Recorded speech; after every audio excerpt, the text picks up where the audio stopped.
So hello friends, this is Amresh Kumar.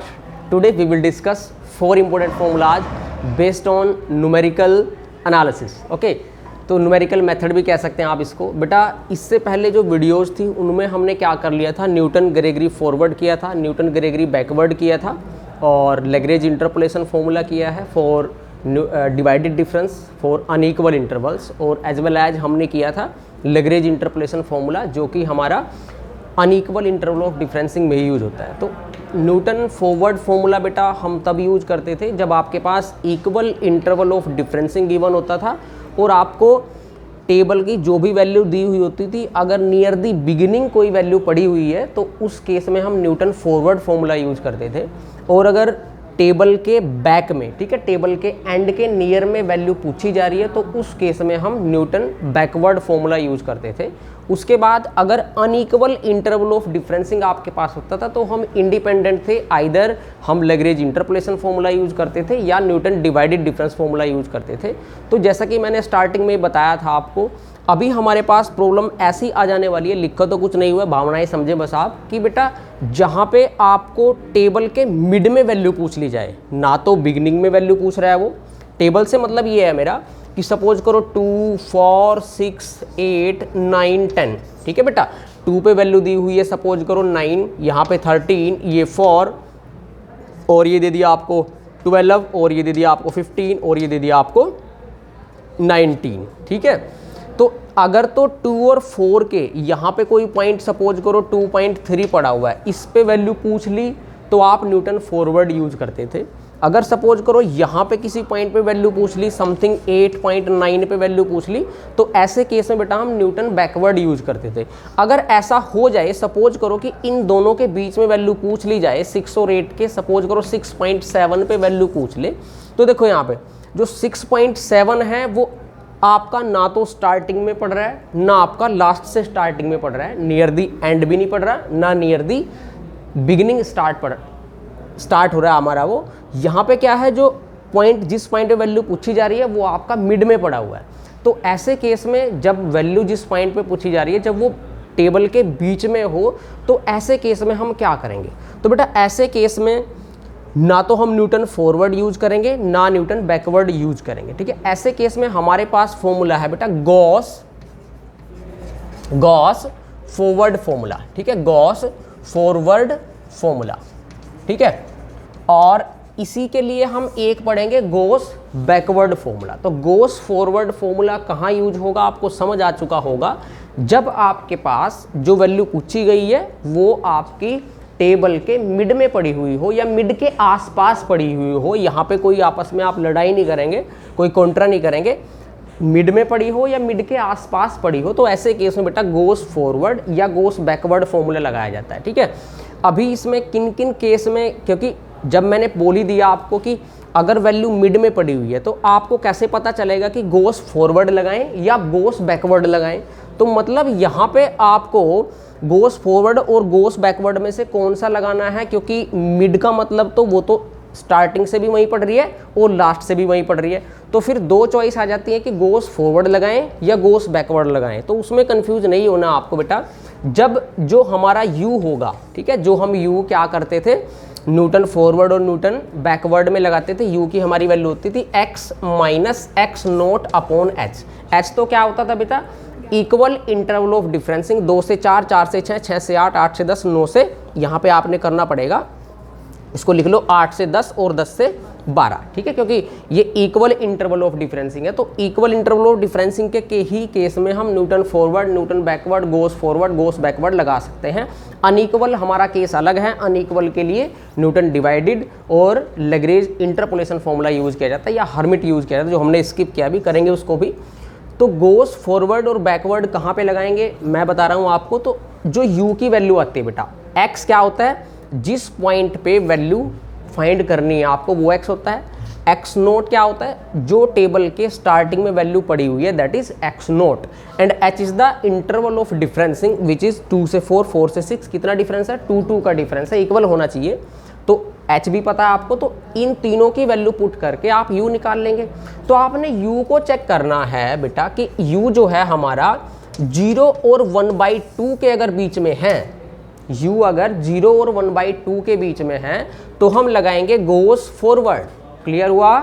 और अगर जो u की वैल्यू है वो आती है -1/2 से 0, तो ऐसे केस में हम लगाएंगे गोस बैकवर्ड फॉर्मूला। आई होप आपको समझ आ चुका होगा कि गोस फॉरवर्ड कहाँ लगाना है और गोस बैकवर्ड कहाँ लगाना है। गोस फॉरवर्ड जब u की वैल्यू 0 और 1/2 के बीच में है, गोस बैकवर्ड तब जब u की वैल्यू -1/2 और 0 के बीच में है। तो अब हमारा काम ये रहेगा सबसे पहले बेटा कि गोस फॉरवर्ड का प्रूफ हम कर लें, गोस बैकवर्ड का प्रूफ कर लें। इसी सीरीज में एक और फॉर्मूला हमारे पास आ जाता है बेटा स्टिलिंग फॉर्मूला, उसके बाद एक और फॉर्मूला आ जाता है हमारे पास बेसल फॉर्मूला। तो सेंट्रल डिफरेंस फॉर्मूलाज हम इनको बोलते हैं। तो सेंट्रल डिफरेंस फाइंड करने के लिए हमारे पास 4 फॉर्मूलाज हैं, गोस फॉरवर्ड, गोस बैकवर्ड, स्टिलिंग। कई बच्चे उसको प्यार से स्त्रीलिंग भी बोल देते हैं, ठीक है, जानते होंगे आप सभी। तो स्त्रीलिंग नहीं है, स्टिलिंग है वो, ठीक है। तो स्टिलिंग और बेसल्स, ये फॉर्मूला कहाँ यूज होंगे, अब क्वेश्चन ये भी अराइज हो जाता है। तो इस क्वेश्चन को अराइज करने से पहले, उसको बताने से पहले आपको एक वीडियो का वेट करना पड़ेगा। इस वीडियो के बाद आपको ये वीडियो मिलेगी। तो पहले हम आज जो करेंगे वो करेंगे बेटा गोस फॉरवर्ड फॉर्मूला का डेरिवेशन, कि वो होता क्या है। और आपने कमाल की बात ये है कि गोस फॉरवर्ड का जो प्रूफ है वो बिल्कुल सिमिलर है जैसे रेस्ट का है। रेस्ट से मतलब कि जो गोस बैकवर्ड होगा वो भी सेम होगा, स्टिलिंग होगा वो भी सेम होगा, और जो बेटा बेसल है वो भी सेम होगा। तो आपने मेन फोकस क्या रखना है, इन चारों का प्रूफ एक ही वीडियो में करेंगे हम। बने रहें हमारे साथ। अगर चैनल पे नए हैं तो चैनल को जरूर सब्सक्राइब कर ले। और ईसा नेहरा पहली बार हमारी आज क्लास में आई है, इसका हम वेलकम करते हैं। तो आगे चलते हैं अब। तो बेटा गोस फॉरवर्ड का प्रूफ आपने ध्यान से देखना है, क्योंकि ये एक फॉर्मूले का प्रूफ नहीं है, ये 4 फॉर्मूला का प्रूफ इकट्ठा चल रहा है। तो इसका प्रूफ बिल्कुल ईजी सा है, ठीक है। और इसका प्रूफ जो है बिल्कुल ईजी सा है, क्रैम नहीं करना आपने, बस बने रहें आप मेरे साथ। हम इसका 5 मिनट के अंदर अंदर प्रूफ कंप्लीट कर लेंगे, ठीक है बेटा। तो करने जा रहे हैं, अभी तो 4 फॉर्मूला करने जा रहे हैं, लेकिन पहले हम कर लेते हैं गोस फॉरवर्ड, ठीक है बेटा। गोस फॉरवर्ड, इसको हम बोल सकते हैं सेंट्रल डिफरेंस फॉर्मूला, ठीक है। चलो मैं तो इतना ही लिखूंगा, गोस forward interpolation formula, interpolation formula, ठीक है बेटा। अब गोस फॉरवर्ड इंटरपोलेशन फॉर्मूला का जो हम प्रूफ करेंगे, चूंकि मैंने बताया आपको ये तब यूज होगा जब वैल्यू जिस पॉइंट पे पूछी जा रही है वो टेबल में मिड में पड़ी हुई है। तो यहाँ पे आपको इसको स्टार्ट करने से पहले न्यूटन फॉरवर्ड फॉर्मूला पता होना चाहिए। न्यूटन ग्रेगरी फॉरवर्ड फॉर्मूला जो हमने पढ़ा है उसको हम थोड़ी एडवांस फॉर्म में लिखेंगे। वो एडवांस फॉर्म कुछ नहीं है, डराने की बात है, बस सिंपल सा है। मैं बता दूंगा, साथ के साथ समझाता भी चलूँगा आपको, कि वो कहता है कि we know that Newton forward formula, ये हमें पता है, वो लिखेगा एज इट इज। उसके बाद थोड़ा सा चेंज करेगा उसमें और गोस फॉरवर्ड अपने आप प्रूफ हो जाएगा। क्या, we know that Newton forward formula is as, वो ये देता है बेटा आपको, देखो वाई एक्स, सफिक्स में एक्स लिखना है, equal to y naught plus u के सफिक्स में ऐसे आपने 1 लिखना है, ठीक है। u1 ये क्या बला है मैं बताऊंगा आपको, बने रहे, डरना नहीं बस आपने। u1 फिर u2 del square y naught plus u3 del cube y naught, डरना नहीं बेटा। और u4 del four y naught plus up to so on. ये था हमारा न्यूटन फॉरवर्ड फॉर्मूला। आप कहोगे जी ऐसे तो था ही नहीं, कहो ऐसे नहीं था, तो वो कैसे था फिर? वो ऐसे था कि भाई f of a plus u h equal to f of a plus u del f of a plus u into u minus 1 by factorial 2 del square. वो तो ऐसे था, आप ऐसे ही कहोगे ना। तो उसका भी जवाब है हमारे पास अपॉन फैक्टोरियल 3 बटा del cube f of a plus up to so, ठीक है। आप कहोगे जी ये था हमारा कौन सा फॉर्मूला? न्यूटन फॉरवर्ड फॉर्मूला, यही था। देखो बेटा, जो a प्लस यू एच है ये मेरा क्या था? x था, मतलब जिस पॉइंट पे वैल्यू फाइंड करनी है वो x था। क्योंकि हमें पता है कि बेटा अगर मैं x को a प्लस यू एच लिख दूँ तो हमारा u देखो क्या आएगा, a को इधर ले आओ तो x minus a equal to u h. H को डिवाइड कराओगे तो this becomes x minus a by h equal to u. तो इस फॉर्मूला को तो सभी जानते हैं बच्चों कि u तो x minus a by H होता है। तो इसका मतलब ये हुआ कि फिर हमारा x जो है वो a प्लस यू एच था। तो मैंने जस्ट f ऑफ x को, तो ये तो बना f ऑफ x को क्या लिखा है बस y के सफिक्स में x। सोनू का नाम बदल के रख दिया घर में मोनू, ठीक है शाबाश।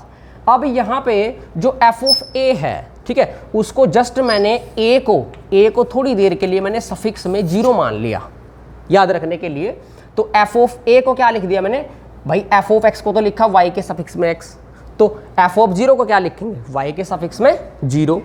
इस u को मैंने लिख दिया u1, वही सोनू की बात मोनू, और डेल f ऑफ a की जगह भी डेल y नोट। अब इसकी तरह देखो बेटा, जो u into u minus 1 by factorial 2 है, मैं इसको इतना बड़ा लिखने की प्लेस पे क्या करता हूँ, इसकी प्लेस पे जस्ट u2 लिख देता हूँ। साथ में आप लिख सकते हैं यहाँ पे कि where u2 is u into u minus 1 by factorial 2।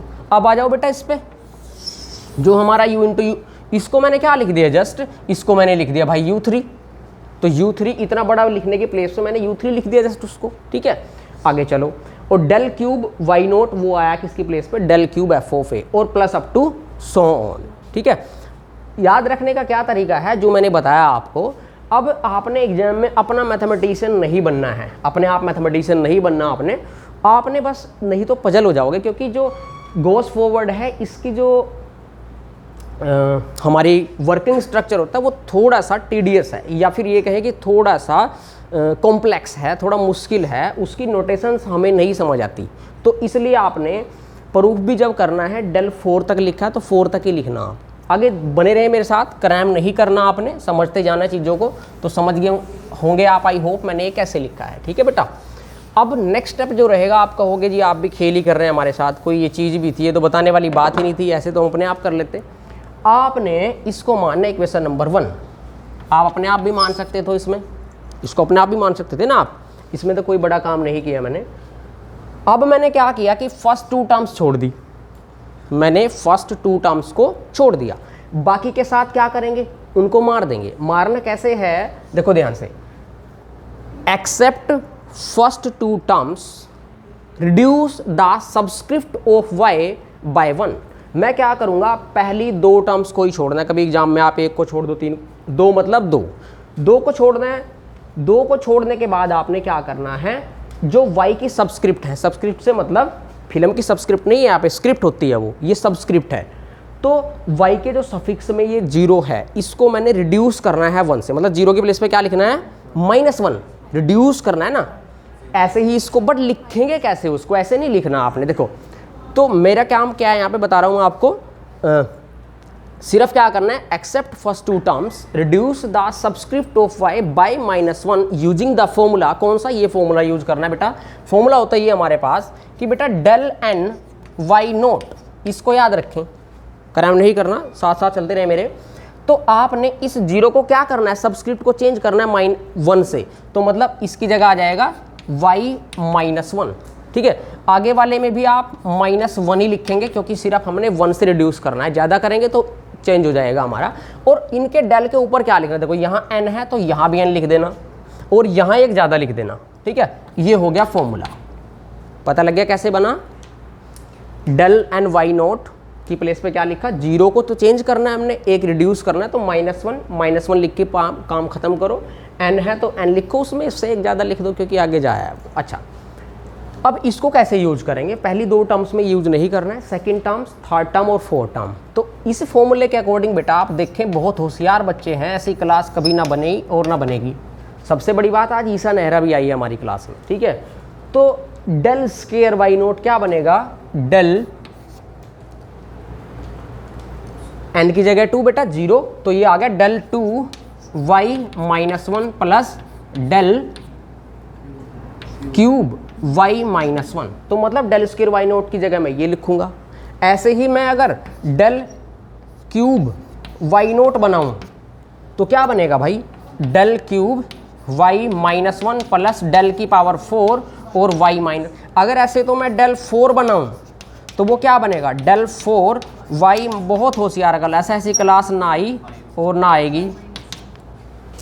ये लिखेंगे आप, उस इक्वेशन 1 में। तो इक्वेशन 1 में जैसे ही पुट करा तो भाई ये क्या आया कि y x equal to y naught as it is बेटा, u1 del y naught as it is. बने रहे 4 फॉर्मूला साथ साथ चल रहे हैं, इसी एक वीडियो में 4 फॉर्मूला करेंगे हम। तो u2 एज इट इज बेटा, u2 ब्रैकेट लगाओ, डेल स्केयर वाई नोट की प्लेस पे del square y minus 1 plus del cube y minus 1, ठीक है बेटा, plus next u3 as D लिखेंगे, u3 और यहाँ पे आ जाएगा del cube y minus 1 plus del 4 y minus 1, ठीक है बेटा।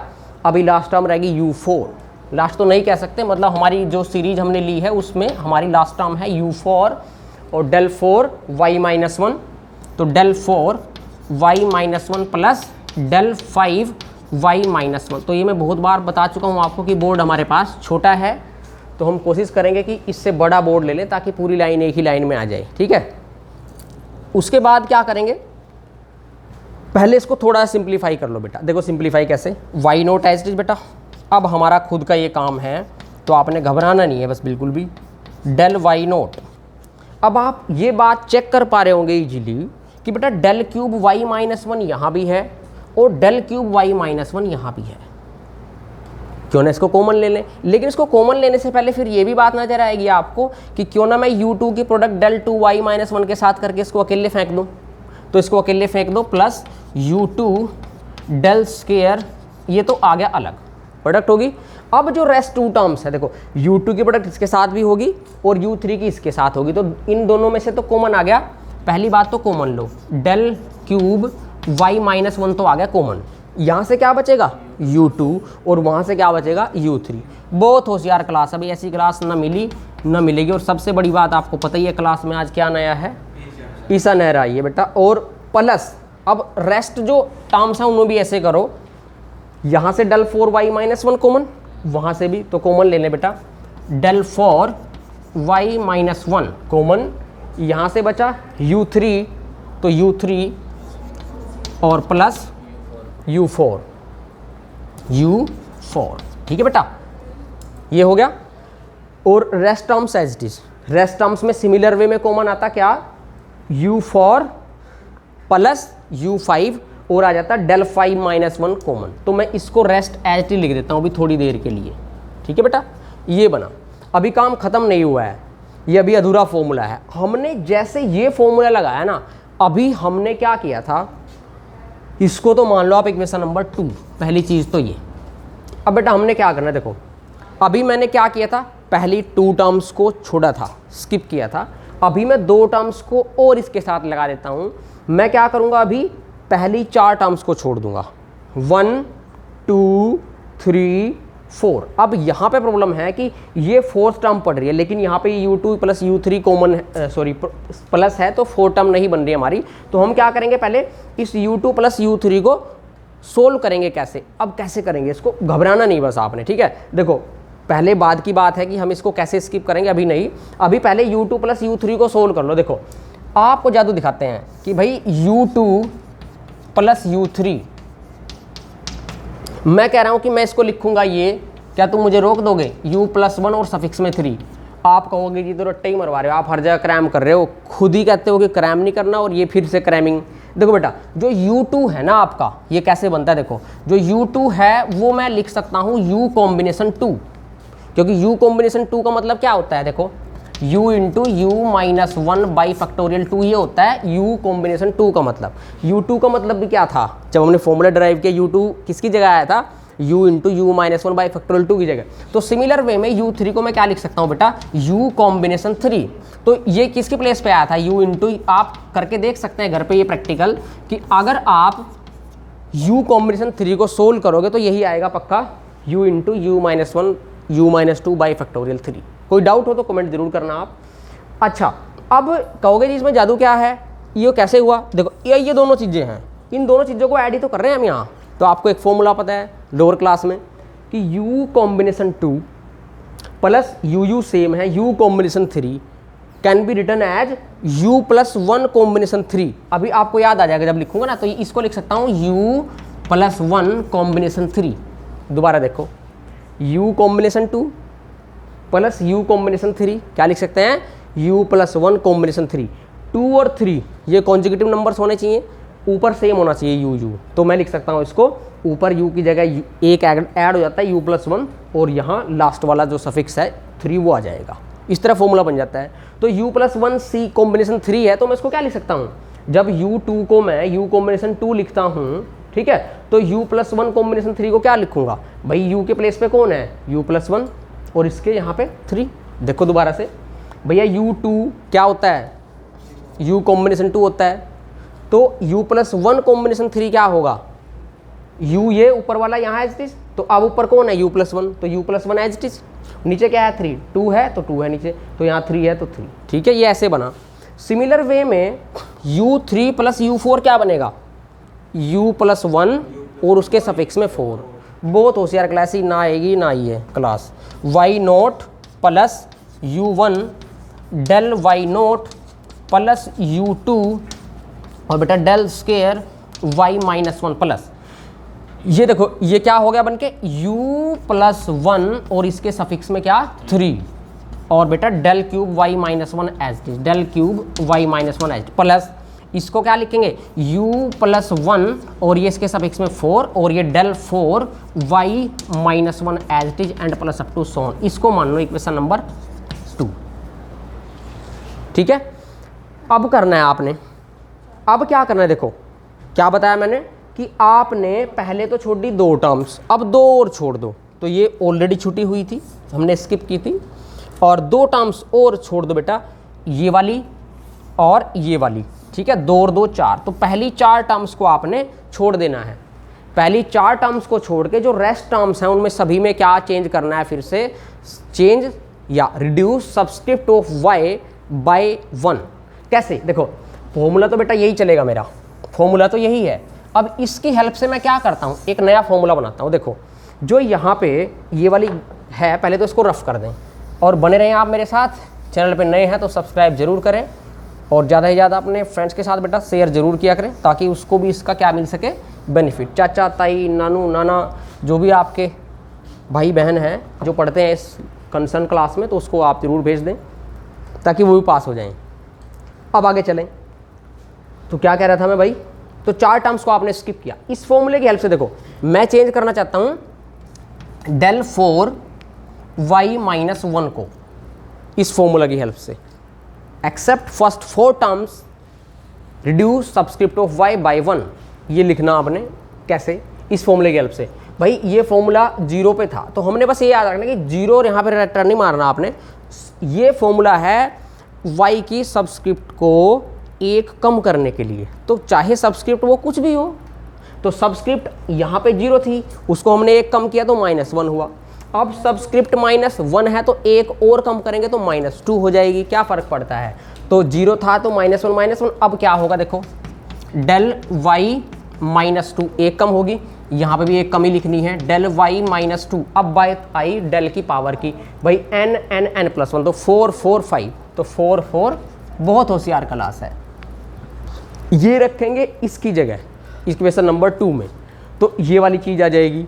जो ये वाली चीज़ आप पुट करोगे तो वही हमारा क्या होगा, रिक्वायर्ड आंसर होगा, और रिक्वायर्ड फॉर्मूला होगा which is known as Gauss forward interpolation formula under category central difference. ठीक है बेटा, अब बने रहे यहाँ पर भी हमारे साथ। अभी हमने किया है गोस फॉरवर्ड इंटरपोलेशन, अभी हम करेंगे गोस बैकवर्ड इंटरपोलेशन। गोस बैकवर्ड इंटरपोलेशन भी टिट्टू सेम होगा। टिट्टू से मतलब क्या है, एज इट होगा टिट्टू। ठीक है बेटा, तो यहाँ क्या होगा, सबसे पहले यही लाइन लिखी जाएगी, we know that Newton forward formula. इसको हम एक नए नाम से भी जानते हैं, एग्जाम में आ जाता है कंपलसरी क्वेश्चन में या कॉम्पिटिशन एग्जाम में, कि what is Newton advancing formula. तो इसी को बोलते हैं इक्वेशन 1 को न्यूटन एडवांसिंग फॉर्मूला। ठीक है बेटा, एक नई बात पता चली आपको, तो ये न्यूटन एडवांसिंग फॉर्मूला के नाम से भी जाना जाता है। तो भैया आपने यही फॉर्मूला लिखना है। अगर सपोज करो सेपरेट आ जाए कि state and prove Gauss backward, तो यही सेम चलेगा कि we know that Newton backward advancing formula, यही है एज टी, जैसे में घबराना नहीं आपने, एज टी लिखना है, इसमें कभी सोच लो आपकी यू चेंज हो जाएगा, अभी हम यही चलेंगे। We know that Newton advancing formula, इसका ना बैकवर्ड के साथ रिलेशन है ना फॉरवर्ड के साथ रिलेशन है, बस फॉरवर्ड को एज टी लिखा है, इसको नया नाम दे दिया न्यूटन एडवांसिंग फॉर्मूला। ठीक है, तो ये न्यूटन एडवांसिंग फॉर्मूला है। मेरे बताने का क्या मतलब है, बैकवर्ड में क्या चेंज है। अभी तो आपने फॉरवर्ड वाले में तो कितनी सब्सक्रिप्ट को कितनी टर्म्स को छोड़ा था, पहली 2 टर्म्स को। अब अगर आप गोस बैकवर्ड का प्रूफ करने जा रहे हैं बेटा, तो आपने सिर्फ पहली 1 टर्म को छोड़ना है। क्या, for Gauss backward we except first terms of equation 1 and we change subscript of y we reduce subscript of y by 1 in the rest terms। बाकी जो रेस्ट टर्म्स हैं उन सभी में आप y की सब्सक्रिप्ट को चेंज कर दोगे 1 से। तो उसके लिए पहले तो मैं इसको रफ कर दूँ एक बार बेटा, फिर मैं दोबारा से लिखूंगा इसको, क्योंकि हम यहाँ पे कितने फॉर्मूले करने वाले हैं, 4 एक साथ। कौन कौन से, गोस फॉरवर्ड, गोस बैकवर्ड, स्टिरलिंग और बेसल्स फॉर्मूला। तो ये मेरे हिसाब से ऐसी पहली क्लास होगी जिसमें हम एक ही फॉर्मूला की हेल्प से 4 फॉर्मूले करने जा रहे हैं। ठीक है, तो देखते हैं जादू, ये मैथ का ही जादू है। तो क्या एक्सेप्ट, अब करेंगे गोस बैकवर्ड, ठीक है बेटा। अभी आपने क्या करना है, बस सब्सक्रिप्ट चेंज करनी है पहली टर्म को छोड़ के, बाकी सभी की इसी फॉर्मूला से करनी है। और देखो कैसे, एक्सेप्ट फर्स्ट टर्म्स छोड़ दी। अब मैं क्या करूंगा, डेल वाई नोट, इसकी प्लेस पे क्या लिखूंगा, इस फॉर्मूला की हेल्प से, कुछ नहीं मतलब 1 पावर है, तो क्या बन जाएगा भाई, डेल, ये 1 ही रहेगा, ये y माइनस 1 और ये प्लस डेल 1 की जगह आ जाएगा एक एक्स्ट्रा 2 और ये y माइनस 1, तो डेल वाई नोट की जगह ये रखूंगा।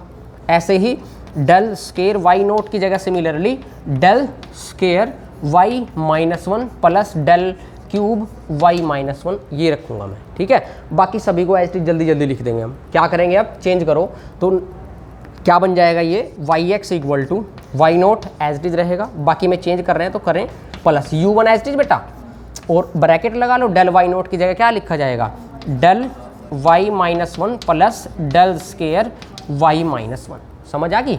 अब बेटा u2 एज इज लिखा जाएगा और इसकी जगह क्या आ जाएगा, del square y minus 1 plus del cube y minus 1। ठीक है बेटा, प्लस अभी u3 को ऐसे लिखूंगा, तो मैथमेटिशियन नहीं बनना है, जितनी टर्म्स मैं लिखवा रहा हूँ उतनी ही लिखनी है आपको। Del cube y minus 1 plus यहाँ पे पावर बढ़ा दो डेल 4 y माइनस 1, u4 वाली भी जरूर लेनी है आपने, तो u4 एज इट इज, और बेटा del 4 y minus 1 plus del 5 y minus 1 and plus up to so on. ठीक है बेटा, ये तो हुआ फर्स्ट स्टेप। अब सेकंड स्टेप इसमें भी सेम रहेगा कि आपने पहले जो कॉमन थिंग्स हैं वो कॉमन निकाल लेनी है। क्या बनेगा, देखो y naught as it is plus, अब देखो यहाँ पे डेल स्केयर y माइनस 1 है, यहाँ पे भी डेल स्केयर y माइनस 1 है, ये कॉमन आ जाएगा। उससे पहले जो u1 और डेल y माइनस 1 है इसको मैंने एक साथ लिख दिया, बाकी यहाँ से ये कॉमन है डेल स्केयर y माइनस 1, यहाँ से भी, जब यहाँ से del square y minus 1 common आएगा, यहाँ पे क्या बचेगा u1, तो यहाँ पे क्या आएगा, देखो डेल स्केयर y माइनस 1 तो कॉमन बचेगा, u1 प्लस यहाँ से क्या बचेगा, u2 बचेगा बेटा। ठीक है, नेक्स्ट देखो डेल क्यूब यहाँ से u2 वहाँ से u3, तो plus del cube y minus 1 common और ये बचा u2 प्लस u3। घबराहट नहीं करनी आपने, ठीक है, समझते जाना है बस। नेक्स्ट आप कॉमन लेंगे डेल 4 y माइनस 1 कॉमन, तो बचेगा क्या यहाँ से u3 प्लस u4, तो बेटा u3 प्लस u4। ठीक है, और लास्ट वाली टर्म क्या बचेगी, आगे इससे नेक्स्ट स्टेप क्या होता, डेल 5 y माइनस 1 कॉमन और u4 प्लस u5। ठीक है बेटा, प्लस अप टू सोन कर दिया मैंने, क्लियर। अब इसके बाद जैसे प्रीवियस फॉर्मूला में हमने किया है u1 प्लस u2, इसके प्लेस पे क्या लिखूंगा मैं, u प्लस 1 कॉम्बिनेशन 2, तो मैं डायरेक्ट यहीं पे लिखता हूँ क्योंकि जगह का अभाव है, बोर्ड छोटा है, तो इसकी जगह मैं क्या लिख दूंगा, u प्लस 1 और 2 आ जाएगा। अब देखो u2 प्लस u3 की जगह क्या लिखा जाएगा, u प्लस 1 और उसके सफिक्स में 3। तो मैं इसको भी हटा देता हूँ यहाँ से, जगह का अभाव है, बोर्ड छोटा है। तो ये क्या है, u प्लस 1 और ये बेटा 3, ठीक है। वहाँ पे देखो यहाँ पे क्या लिखूँगा मैं, u3 u4 को u प्लस 1 4, तो u प्लस 1 4, तो लिखो इसको भी भाई u प्लस 1 4। तो ये आ गया बेटा u प्लस 1 और ये 4। अगर मैं इससे अगर नेक्स्ट वाली टर्म लिखूँ तो क्या लिखी जाती, del 5 y माइनस 1 और u प्लस 1 5, तो u प्लस 1 5 and plus up to so, ठीक है। ये फर्स्ट स्टेप कंप्लीट हुआ है। जैसे मैंने गोस फॉरवर्ड में पहले 2 टर्म्स को छोड़ा, उसके बाद फिर 2 टर्म्स को छोड़ा, यहाँ पे सेम स्टेप करना है। अभी हमने कितने टर्म्स को छोड़ा था, फर्स्ट टर्म्स को। अब आपने नेक्स्ट 2 टर्म्स को ही छोड़ना है। जैसे गोस फॉरवर्ड में भी 2 टर्म्स को छोड़ा था, उसके बाद यहाँ पे भी इसके अलावा 2 टर्म्स और छोड़ो, तो 2 टर्म्स कौन सी बन रही है, 1 और ये 2। तो इन टर्म्स को छोड़ के तीनों को आपने जो बाकी ये टर्म्स हैं, इन सभी में फिर से क्या करना है, y की सबस्क्रिप्ट को रिड्यूस करना है 1 से, इस फॉर्मूला की हेल्प से। तो पहली 3 टर्म्स ऐसी रहेंगी। यहाँ देखो डेल क्यूब y माइनस 1 की जगह क्या आएगा, तो डेल क्यूब y माइनस 1 की जगह क्या लिखूंगा मैं, इस फॉर्मूला की हेल्प से। क्या देखो 0 से -1 हुआ तो -1 से क्या हो जाएगा, y माइनस 2, एक कम हो गया, प्लस डेल ये भी y माइनस 2 रहेगा। अब देखो यहाँ अगर यहाँ 3 है तो यहाँ पे 3 लिखा जाएगा, यहाँ एक ज़्यादा हो जाता है 4, तो इसकी जगह ये लिखूंगा। ऐसे ही बेटा डेल 4y माइनस 1 की जगह भी मैं लिख दूंगा सिमिलर फॉर्मूला से, डेल 5 माइनस 1 की जगह भी लिख दूंगा मैं सिमिलर फॉर्मूला से। तो जो भी वो आएगा पुट करने के बाद, which is our Gauss backward formula under category which central difference formulas, ठीक है। सेंट्रल डिफरेंस फॉर्मूला चल रहे हैं हमारे पास। तो अभी हमने रिसेंटली 2 फॉर्मूला प्रूफ किए हैं। इन दोनों में फिर भी आपको कोई डाउट लगता है तो एक बार तो वीडियो को आप पीछे ही जाके देख ले दोबारा से। फिर भी कोई डाउट लगता है तो आप कमेंट करें मुझे, ठीक है बेटा। इसके बाद हम करने वाले हैं स्टिरलिंग और बेसल्स। आई होप मतलब क्या है कि ये वीडियो थोड़ा लेंथी हो जाएगा, तो जो नेक्स्ट वीडियो रहेगा हम उस वीडियो में दोनों फॉर्मूला को कंबाइन करेंगे एक साथ में प्रूफ, किस किस को, स्टिरलिंग फॉर्मूला और vessels formula with the help of goes forward और गोस बैकवर्ड, ठीक है बेटा। तब तक के लिए आप देखते रहें हमारा चैनल और बने रहें हमारे साथ। तब तक के लिए जय हिंद, जय Bharat and thank you so much.